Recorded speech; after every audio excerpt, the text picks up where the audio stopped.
Al Jazeera Podcasts.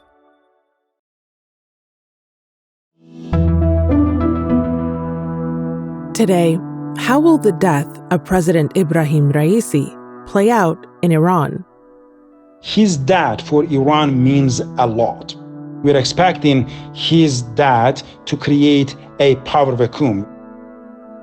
Who Raisi was and how his successor will be chosen at a turbulent moment for Iran and the region. I'm Malika Bilal, and this is The Take.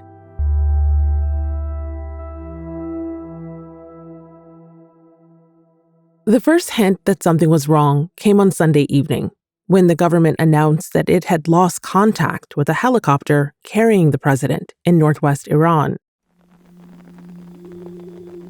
I received a call from my producer saying that there are some of the reports suggesting that the president's helicopter is involved in a crash. That's Resul Serdar, senior international correspondent for Al Jazeera. He's currently in Tehran.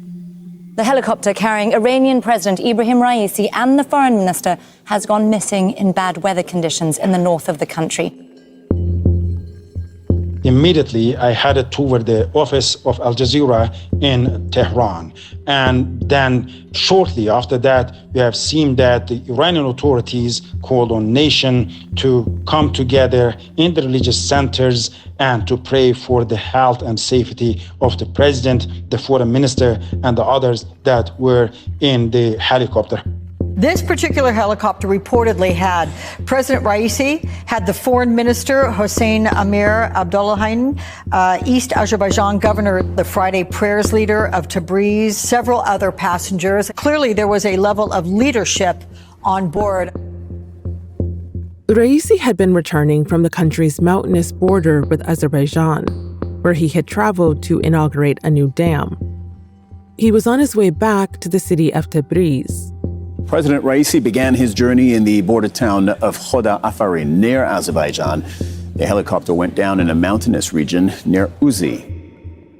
At the first moments, we didn't know whether the helicopter that crashed was carrying president or not, because there were 3 helicopters taking off, heading toward Tabriz, and 2 of them have safely landed, but one of them crashed. So at that moment, initially, we didn't know whether the crashed helicopter was the one that was carrying Iranian president and the foreign minister. Iranian officials said more than 40 teams of rescuers were sent to search for the helicopter, but fog delayed them reaching the site of the crash. The Red Crescent says the crew has arrived with advanced and specialized equipment. That is after a huge search and rescue effort that mobilized 30% of Iranian armed forces. Then, on Monday morning, officials announced there were no survivors. Red Crescent search and rescue teams have arrived at the crash site of the helicopter. They say there is no sign of life. Iran's President Ebrahim Raisi, Foreign Minister Hossein Amir Abdullahian, a provincial governor, an imam, and their bodyguards have all died in a helicopter crash. Raisi was 63 years old.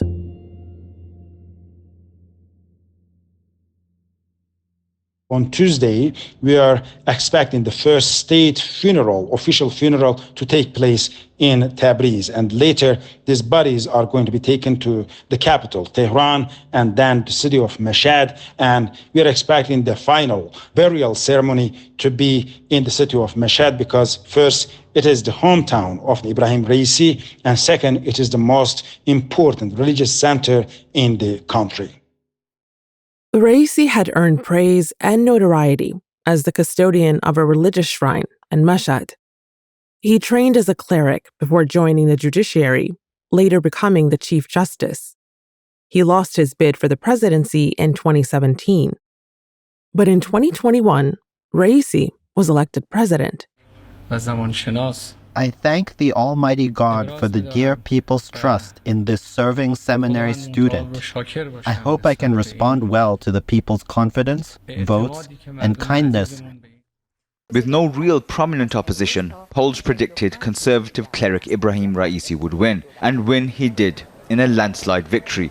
The ultra-conservative Chief Justice and ally of the Supreme Leader got an estimated 62% of the vote. But Raisi's landslide victory 3 years ago wasn't seen as a win for everyone. The lowest voter turnout since the founding of the Islamic Republic, just 48.8%, with millions of blank ballots cast. Young voters especially disillusioned after the country's unelected Guardian Council disqualified Raisi's strongest rivals. And Raisi was expected to win a second term in an election scheduled for next year. Resul says his connections went throughout Iran's political establishment, including with Supreme Leader Ayatollah Ali Khamenei. The 85-year-old cleric has the ultimate say in political matters in the country. Raisi was having a very close relations with the supreme leader of the country. He was enjoying the backing of the Revolutionary Guards, the military establishment, financial establishment, and the political establishment in the country. Many people were viewing him as the potential successor of the current supreme leader of the country. And now he's not there. He was a strong figure, very well established, and now among the conservatives, there is not a certain name that could match his gravitas, and also not a certain name that can receive the support that Ebrahim Raisi has received across the establishment in the country. So we're expecting his dad to create a power vacuum. We're not expecting a chaotic term. However, we're expecting his dad to create a power vacuum in the country, and among the conservatives in the country, we're expecting the internal fights over who is going to be the next president and potentially who is going to be the successor of the supreme leader. Killed alongside Raisi was the country's foreign minister, another well-connected veteran of Iran's conservative establishment. Hussein Amir Abdullahian was quite a sharp politician, well-connected in the establishment, and also having a vast experience regarding the Iranian foreign policy. And he was the deputy foreign minister in the previous government.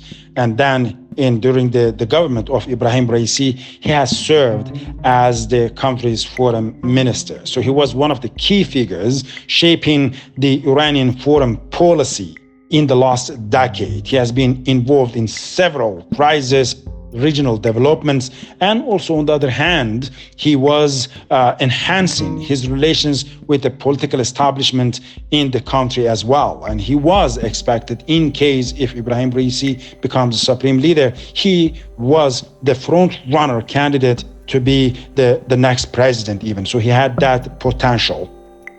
Just remember that in the last couple of months, after the war started in Gaza, Iran and Israel conducted several attacks directly against one another.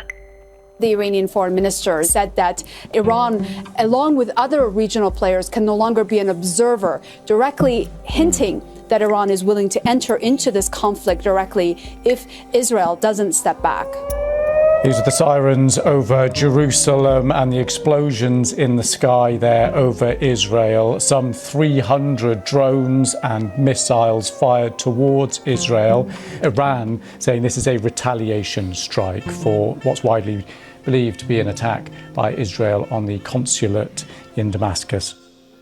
And so we have seen that several Israeli attacks and assassinations on some Iranian assets in Iraq, in Syria, and also within Iran. And the possibility of a regional war is now quite high. And in that case, Iran will be a significant part of this regional war. They are trying to de-escalate that. Iran is definitely expressing that they do not want to be dragged into a regional war. However, they say that if they see the country's survival at stake, they will not hesitate to respond.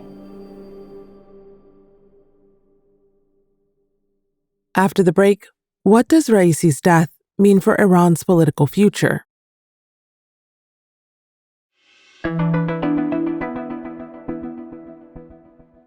Until the current war on Gaza and escalation in the region, the main crisis facing Raisi in Iran was major anti-government protests that began in 2022. Under Raisi, Iranian forces killed hundreds of demonstrators. Internally, Iran has been going through very delicate times. In 2022, we have seen the nationwide protests erupted after the death of 22-year-old Mahsa Amini under the police custody over the hijab law. The police were saying that she violated that law. Women in Iran set their headscarves on fire in fury. They are tired of the morality police beating them up and the Islamic Republic leaders who police their every move. It was quite difficult for the establishment here really to calm down that tensions, and the society is very much fragile. Now, the government will have to carry out elections in the aftermath of that crisis, while trying to stay out of a regional war.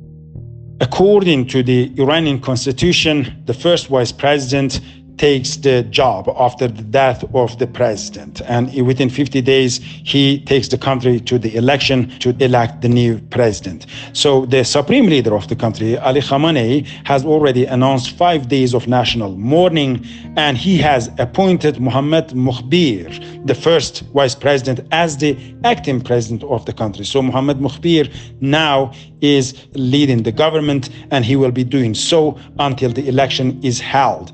And also, the supreme leader has appointed Ali Bagheri, the former deputy foreign minister, as the acting foreign minister of the country. So these two figures are well-connected people, well-trusted by the supreme leader, the political and the military establishment in the country. These two figures are going to be in charge, one of them as the head of the government and the other one as Iran's top diplomat, until the country holds the election and elect the next president.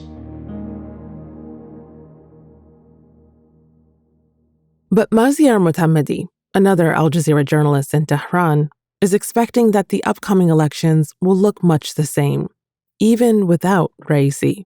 Turnout has been low in the elections in the past few years, especially in the parliamentary election that we just had a few months ago. Raisi and Amir Abdullahian represented the more conservative and hardline political factions in Iran, and while their passing could be destabilizing in the short term, I don't believe that it will represent any major changes to the political direction of the Islamic Republic, because the overall political atmosphere is still the same. The reformists and the more centrist camps have been pushed to the sideline and are largely irrelevant. Whoever replaces Mr. Raisi and Amir Abdullahian, I believe, will continue the same overall strategies and policies. They might have slightly different approaches and they might bring different personal flares to the job. But I think they will have the same outlook on, for instance, Iran's nuclear program or its missile program, or the war on Gaza, or engagement with the West and the overall region. And so now suddenly there has to be a new presidential election, which is going to prove very challenging, I think. I think that the focus of the Islamic Republic and Supreme Leader Khamenei would mostly now fall on focusing that, yes, this was a big loss, but no, this is not going to derail the whole system. And I think we can see that reflected in Khamenei's message when the aircraft hadn't been found yet. This was a televised statement sent by the Supreme Leader on Sunday. We hope that God the Almighty returns the dear President and his colleagues in full health to the arms of the nation. People must be assured that there will be no disturbances in the country's affairs. He said that he hopes Raisi and the others are safe, but reassured the people that there will be no disruptions to governance and that the system will carry on.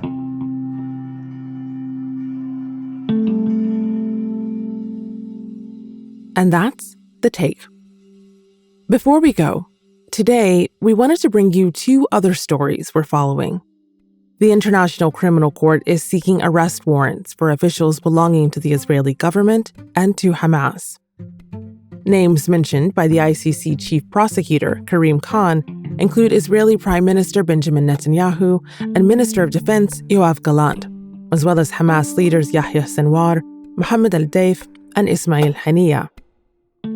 And in the UK, the High Court has ruled that Julian Assange can appeal his extradition to the US, prolonging the WikiLeaks publisher's legal saga.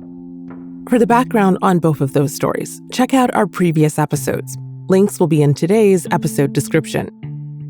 This episode was produced by David Enders, Zaina Badr, Manahil Naveed, and Chloe K. Lee, with Catherine Nouhan, Noor Wazwaz, and me, Malika Bilal. It was edited by Alexandra Locke. Our sound designer is Alex Roldan. Alexandra Locke is The Take's executive producer, and Ney Alvarez is Al Jazeera's head of audio. We'll be back tomorrow.